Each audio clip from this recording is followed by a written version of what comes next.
Doctor اسرار Ahmad doctor اسرار احمد ایک ممتاز پاکستانی مسلمان scholar تھے۔ ڈاکٹر اسرار احمد کا قرآن سے شغف اور زبان و بیاں پر قدرت کے باب میں اپنی مثال آپ تھے۔ آپ بھارت کے ضلع ہریانہ میں مورخہ 26 اپریل 1932 کو پیدا ہوئے۔ قیام پاکستان کے بعد آپ لاہور منتقل ہو گئے اور گورنمنٹ کالج سے FSC کا امتحان امتیازی نمبروں سے پاس کیا۔ 1954 میں انہوں نے کنگ ایڈورڈ کالج سے MBBS کرنے کے بعد 1965 میں جامعہ کراچی سے MA کی سند حاصل کی۔ آپ نے 1971 تک میڈیکل پریکٹس کی۔ دوران تعلیم آپ اسلامی جمعیت طلباء سے وابستہ رہے اور فعال کردار ادا کرتے ہوئے ناظم اعلیٰ مقرر ہوئے۔ زمانہ طالب علمی سے ہی ان کی شناخت مدرس کے طور پر ہوتی تھی اور انہوں نے درس قرآن دینے بھی شروع کر دیے تھے۔ تعلیم سے فراغت کے بعد آپ نے جماعت اسلامی میں شمولیت اختیار کی، تاہم جماعت کی انتخابی سیاست اور فکری اختلافات کے باعث آپ نے اس سے علیحدگی اختیار کر لی۔ جماعت اسلامی سے استعفیٰ دینے کے بعد آپ 2 سال تبلیغی جماعت سے منسلک رہے، جس کے بعد آپ نے اپنی طرف سے قرآن کا سلسلہ جاری رکھا اور بالخصوص 1965 کے بعد آپ نے اپنا زیادہ تر وقت قرآن پاک کی تعلیم حاصل کرنے اور اس کو عام کرنے کے لیے وقف کر دیا۔ 1967 میں آپ نے ایک کتاب اسلامی نشاد ثانیہ کرنے کا کام، جس میں آپ نے اپنے کام کی وضاحت کی۔ 1970 اور 1971 ڈاکٹر اسرار احمد کی زندگی کا سب سے اہم موڑ ثابت ہوا، جب انہیں حجاز مقدس میں ایک لمبے عرصے تک قیام کا موقع ملا اور حج کی سعادت بھی حاصل ہوئی۔ دوران حج انہوں نے اپنی میڈیکل پریکٹس ترک کرنے کا اہم فیصلہ کیا اور 1971 میں مرکزی انجمن خدام القرآن کی بنیاد رکھی۔ 1975 میں تنظیم اسلامی کی تشکیل کے بعد آپ نے اپنی تمام توانائیاں تحقیق اور اشاعت اسلام کے لیے وقف کر دی اور 1976 میں قرآن اکیڈمی قائم کی۔ مختلف پلیٹ فارم قائم کر کے انہوں نے ملک بھر میں مختلف نوعیتوں سے فہم قرآن کی تحریک شروع کر دی۔ نماز تراویح کے ساتھ دورہ ترجمہ قرآن، ہفتہ وار درس قرآن، سالانہ قرآن کانفرنس اور اس کے علاوہ متعدد پہلوؤں سے قرآن کریم کی اشاعت کا کام شروع کیا۔ وہ قرآن کریم کے اندر اتر گئے تھے، یا یوں کہیے کہ انہوں نے قرآن کریم کو اپنے اوپر کھول رکھا تھا۔ اسی لیے ان کی شخصیت قرآن کریم میں رچ بس گئی تھی کہ وہ عہد حاضر میں شاید پورے عالم اسلام میں قرآن کے سب سے ممتاز مبلغ اور تارک کی حیثیت سے سامنے آئے۔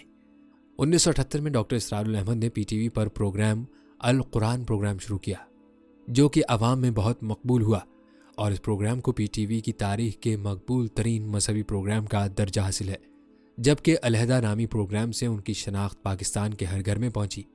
ان کے TV پروگرام کے لیکچرز کا مرکزی خیال یہ ہوتا تھا کہ اسلامی تہذیب کا احیاء اسلام کی نشاد ثانیہ اسی صورت میں ممکن ہے کہ ہم اسلام کی تعلیمات کو اپنائیں اور ان پر عمل کریں۔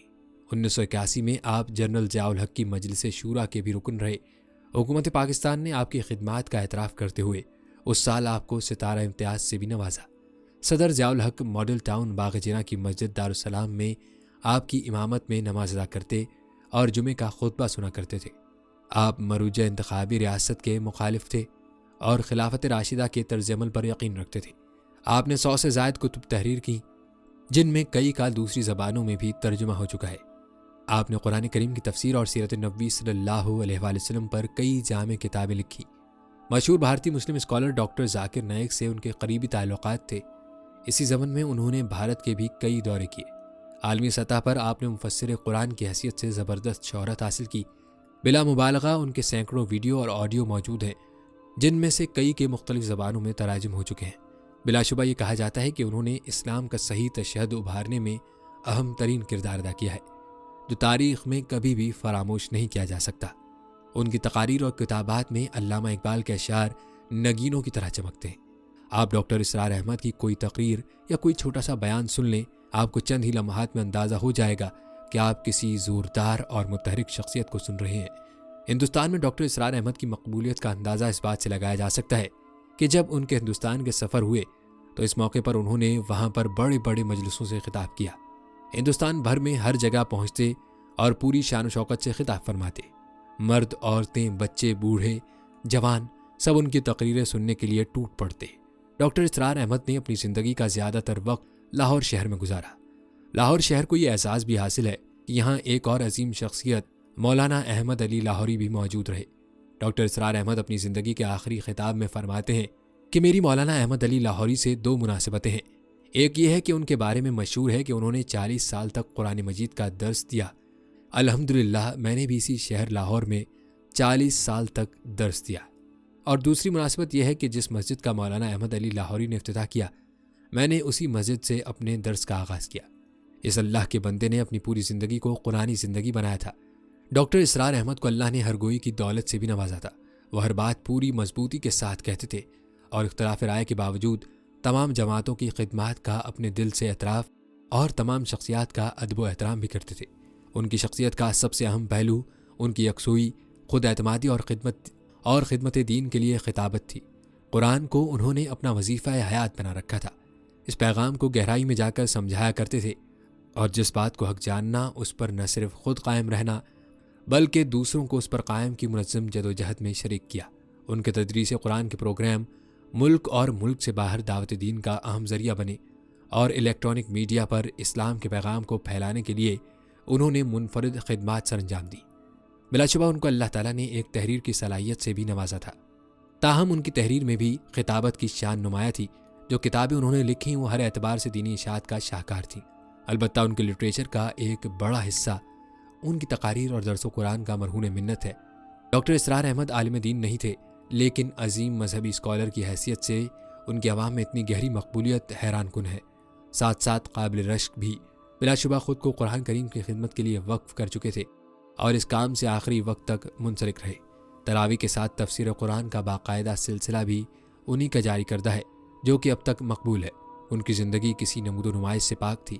قرآن اکیڈمی کے ایک کمرے میں رہائش پذیر تھے۔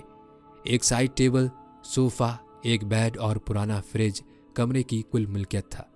آپ کی بے انتہا خوبیوں میں ایک یہ بھی بات تھی کہ آپ نے اپنے خاندان سے تمام جاہلانہ رسومات کا خاتمہ کیا اور پھر اپنے رفقا اور قریبی ساتھیوں سے ان رسومات کے خلاف بغاوت کا اعلان کر دینے کو کہا، جس میں آپ کافی حد تک کامیاب ہوئے۔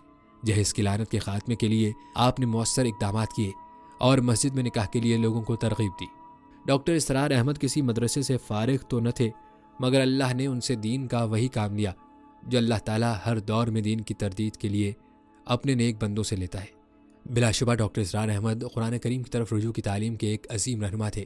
اس مشن میں انہوں نے اپنی ساری زندگی کی پرواہ کی اور نہ مال و اولاد کی۔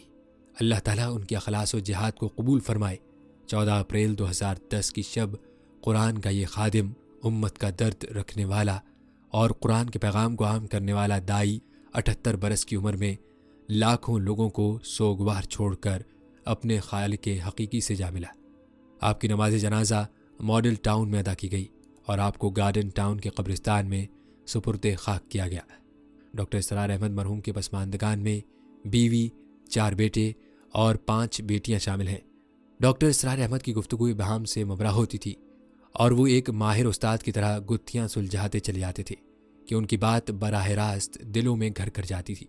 ڈاکٹر اسرار احمد نے کم و بیش 60 برس انسانوں کی بستی میں اجالے بونے، روشنیاں بانٹنے کا کام جاری رکھا۔ اللہ تعالیٰ فروغ دین کے پیغمبران مشن کے اس مشعل بردار کی قبر کو نور سے بھر دے اور اس کو وہ مقام عطا کرے جو اس نے اپنے بندگان خاص کے لیے مخصوص کر رکھا ہے۔ آمین۔